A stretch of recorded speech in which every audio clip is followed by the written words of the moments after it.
Un de mes mangas préférés vient d'être adapté en animé et c'est génial.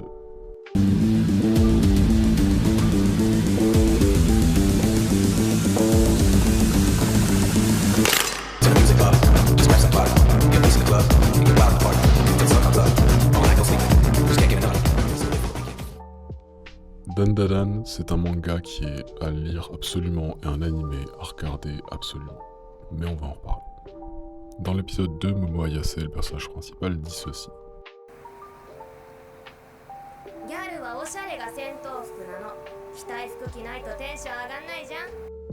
Une fille doit être stylée au combat. C'est plus motivant.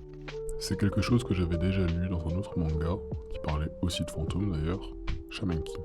Donc, je me pose la question, est-ce que c'est un adage au Japon? Est-ce que c'est quelque chose de réel? Quelque chose de prouvé? C'est ce qu'on va voir aujourd'hui. Mais d'abord, il faut qu'on parle de Dandadan.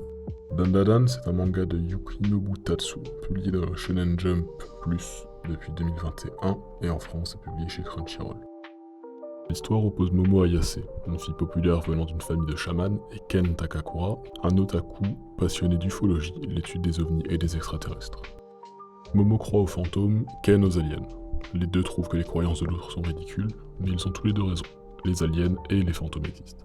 Suite aux événements du premier épisode que je vous laisserai découvrir, chacun obtiendra des pouvoirs. Une transformation et une super vitesse pour l'un, des pouvoirs psy et de la télékinésie pour l'autre. J'ai commencé à lire ce manga dès qu'il est sorti, parce que ça coïncidait par hasard avec le moment où j'ai commencé à utiliser l'application Manga Plus. Et c'est instantanément devenu un de mes mangas préférés. Il y a tout dans ce manga. De la comédie qui me fait mourir de rire, de la romance dès le premier chapitre, mais une romance qui évolue au fur et à mesure de l'histoire, de la bromance à travers des personnages qui se rencontrent, sont jaloux, sont rivaux et créent des vraies amitiés sincères. Mais il y a aussi des aliens, des fantômes, des Gundam, Godzilla, le monstre du Loch Ness, il y a tout dans ce manga. Et si vous préférez le drame et l'horreur, on a aussi, surtout à travers l'histoire de certains personnages, au début de l'œuvre notamment, qui est vraiment super violente et pas du tout aseptisée. Bref, Dandadan c'est vraiment quelque chose qu'il faut pas rater. Il faut absolument le lire, il faut absolument le regarder. C'est drôle, s'il y a de l'action et c'est super généreux. Et surtout, c'est beau. Toutes les planches sont magnifiques, on a très souvent des doubles pages qui sont bourrées de détails, qui sont hyper dynamiques avec des angles de vue qui sont magnifiques et les chara design des personnages sont vraiment tous parfaitement réussis et disent quelque chose à travers les vêtements et à travers leurs pouvoirs. Quand on lit Dandadan, on a cette impression qu'il y a une très très grosse inspiration fashion, alors qu'en relisant et en faisant un peu attention aux tenues, il n'y en a pas tant que ça. Mais du coup ça va tenir cette impression à trois aspects. Le premier, ce sera les pages de couverture et les pages couleurs. C'est un peu comme dans One Piece, on va pouvoir afficher des tenues que les personnages ne portent pas et qui sont pas forcément cohérentes avec le canon. Malheureusement, il n'y a pas tant de pages couleurs que ça, et je trouve honnêtement que c'est très dommage. C'est vraiment dans les illustrations qu'il y a les meilleures tenues, l'auteur est hyper doué pour ça, et ça fait de toute façon toujours plaisir. Deuxième aspect qui donne cette impression, c'est que les personnages sont cohérents dans ce qu'ils portent en fonction des situations. Si l'action se passe d'abord au lycée puis chez quelqu'un, ils vont avoir leur uniforme d'étudiant japonais et ensuite ils vont se changer et porter un jogging, un gros pull, un short, quelque chose de confortable pour traîner à la maison. Et c'est un détail qui montre que les personnages vivent aussi en dehors de l'histoire. Et le dernier aspect, ça va être que chaque personnage a son propre style. Et même si les tenues changent d'un arc ou d'un chapitre à l'autre, le style va rester. Et le style de chaque personnage va aussi représenter sa personnalité et ses pouvoirs. Momo, par exemple, c'est une fille très sûre d'elle, qui en a rien à foutre du regard des autres. Du coup, elle va avoir des tenues assez proches du corps, assez courtes. Si elle a une veste, ce sera souvent un bomber. Elle va porter un collier choker. Elle va se mettre en avant parce qu'elle est à l'aise. Et elle se bat sans artifice, directement avec ses mains, même si elles sont projetées à travers ses pouvoirs psy.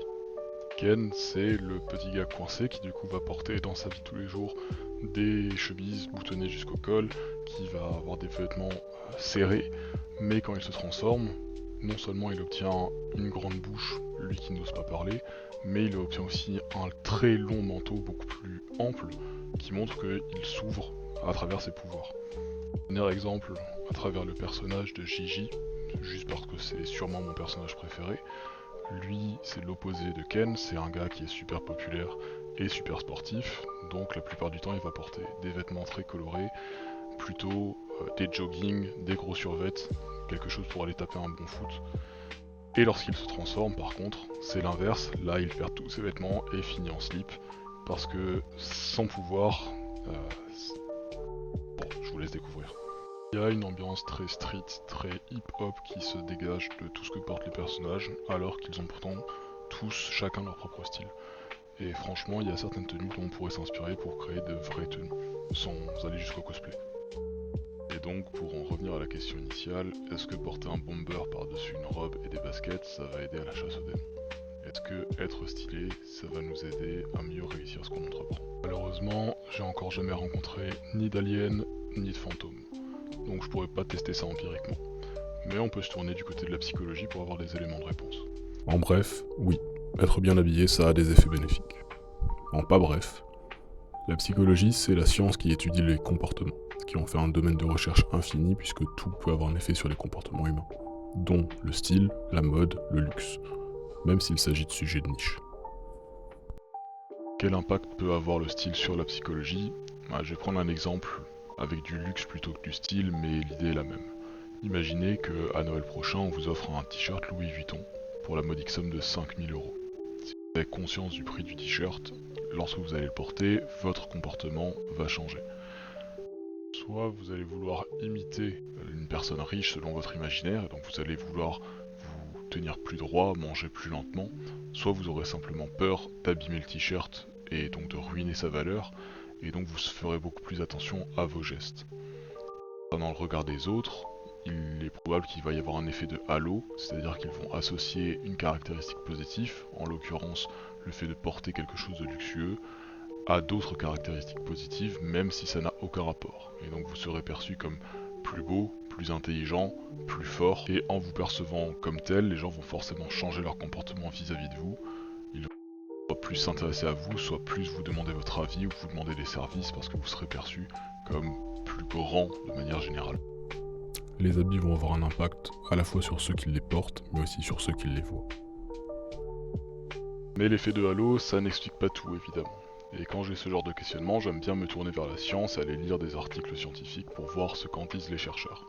Par exemple, intuitivement, je me dirais que porter de beaux vêtements augmente la confiance en soi. Tant d'après la plupart des études qui sont citées, il n'y a pas de corrélation entre le fait de porter des vêtements stylés ou luxueux et une augmentation de la confiance en soi. En tout cas, pas à court terme. On pourrait l'expliquer en se disant qu'une personne qui n'a pas confiance en elle et qui porterait une seule fois des vêtements différents de ce qu'elle a l'habitude de porter, considérerait que tout compliment qui pourrait lui être fait serait dû uniquement à ses vêtements et pas à elle. Alors que si elle s'habille bien sur du long terme, elle finirait par internaliser les compliments et se dire que c'est grâce à sa personne et à son sens du style. Mais il y a quand même une théorie scientifique assez récente qui est étudiée en ce moment, qui porte le nom de Enclosed Cognition, donc la cognition habillée. L'étude originale a été menée par Ajo Adam et Adam D. Galinsky et a été publiée en 2012 dans Journal of Experimental Social Psychology.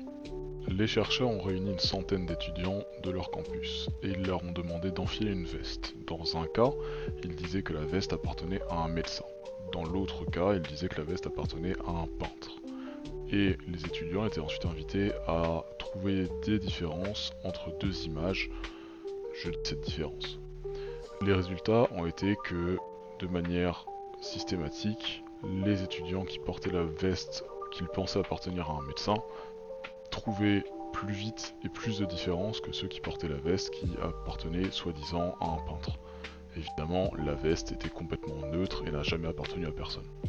Ce que semble dire cette théorie, c'est que le fait de porter des vêtements que l'on associe à des choses que l'on considère positives, en l'occurrence ici un métier qui est socialement valorisé, va avoir un impact inconscient mais bien réel sur nos capacités cognitives. Ce qui me fait penser à une autre étude qui s'appelle The Cognitive Consequences of Formal Clothing. Dans cette étude, les chercheurs ont voulu voir si la manière de s'habiller des étudiants avait un impact sur leur manière de penser. Pour ça, ils leur ont demandé de s'habiller soit normalement, soit de s'habiller de manière un peu formelle. Puis ils leur ont fait remplir un questionnaire de Valcher, qui est un questionnaire où on demande à décrire certaines actions et voir si on tend plus vers un mode de pensée concret ou un mode de pensée abstrait. Un mode de pensée concret pour l'action de voter, par exemple, ça va être de mettre une enveloppe dans l'urne. Mais un mode de pensée abstrait, ce sera influencer une élection. Les résultats de l'étude semblent montrer que, en s'habillant un petit peu plus formellement, les étudiants tendent à un mode de pensée un peu plus abstrait. Or, le mode de pensée abstrait a été corrélé avec de la planification à long terme. Et de la planification à long terme, c'est ce qu'on peut observer dans l'épisode de Dandadan, lorsque Momo semble fuir, mais elle est en train de réaliser un plan en amenant son ennemi dans un piège. Du coup, j'ai envie de croire que la science valide les dires de nos héros de shonen. Le fait de bien s'habiller ou le fait de porter une tenue dédiée à un combat, ça va les aider à se projeter dans la victoire, ça va les aider à mieux se concentrer et ça va les aider à adopter un mode de pensée plus abstrait et donc venir avec de meilleures tactiques pour contrer leurs adversaires. Même rajouter à ça que s'ils sont stylés, il va y avoir un effet de halo qui va intimider leur adversaire et celui-ci n'aura pas l'ascendant psychologique sur eux. Qu'est-ce qu'il y a à tirer de cette citation et de ces deux études?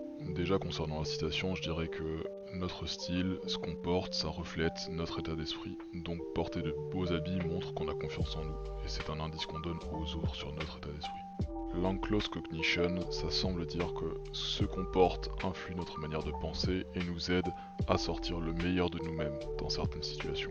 Et si ça n'a pas d'effet direct sur nous, ça en aura de toute façon sur les autres à travers l'effet de halo. C'est pour ça qu'il vaut mieux porter un costume quand on va passer un entretien d'embauche, parce que avec l'effet de halo, on paraît plus intelligent et plus à même de réussir le travail qu'on va nous donner. Bref, si vous voulez lire Dandadan, et vous devez lire Dandadan, ça se passe sur l'application Manga Plus de la Shueisha. Et pour regarder l'animé, c'est sur Netflix, avec un épisode qui sort tous les jeudis à 17h. D'ailleurs, j'en profite pour conseiller l'excellente vidéo de Mother Basement qui analyse plan par plan l'opening de Dandadan et explique chaque référence de chaque plan, ce qui montre la minutie qui a été apportée à cette adaptation animée. Et pour ceux qui sont intéressés par lire les études scientifiques, je mettrai tous les liens dans la description. Vidéo terminée, tchuss.